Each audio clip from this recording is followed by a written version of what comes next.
Many people are attracted to Moab because of the tremendous diversity of activities we have. We have the ability to do so much here on our beautiful public lands, and that is what makes Moab truly special. It's a landscape that really inspires people to explore it. And one day we can be paddling on the Colorado River, hiking in Red Rock Country, and fishing at an alpine lake just within hours of each other. And when you're on trail, you get to see millions of years of natural history, or you get to see pretty little flowers that just pop up overnight. So whether you're climbing or mountain biking or hiking, there's something for everyone. I've always just loved any time on two wheels. You have really fantastic trails that are very unique. So the whole enchilada is a system of trails that starts in our mountains and descends all the way down, famous for having absolutely amazing views. Climbing has grown exponentially, and in Moab we have seen an explosion of recreation of all types.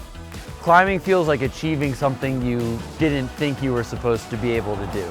And the sense of achievement is one of the best feelings that you can feel.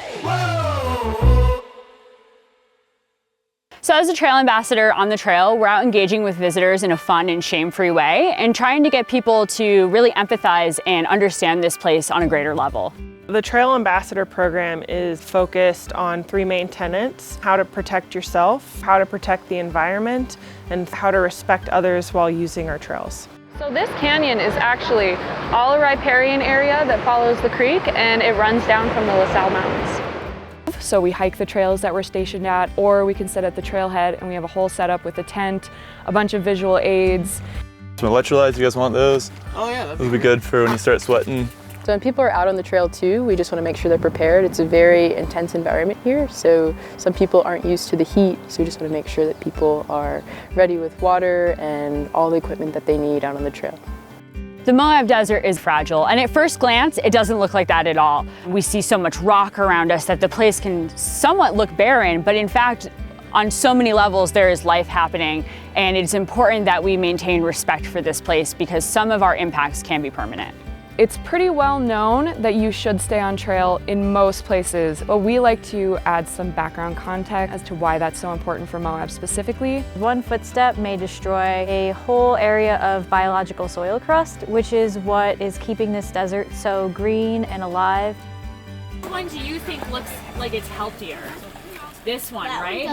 And we just want to emphasize that it's living soil, and so we tell people to stay on the trail just to avoid busting the crust.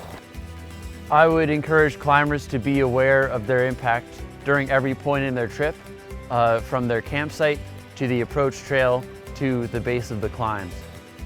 If you're planning a trip to Moab and you want to know how to best minimize your impact in the area, there are many resources both locally and online. Leave No Trace and Trail Ambassadors here in Moab. That is really just the main goal of what we're doing here, is just to be able to have this beautiful place for people in the future too.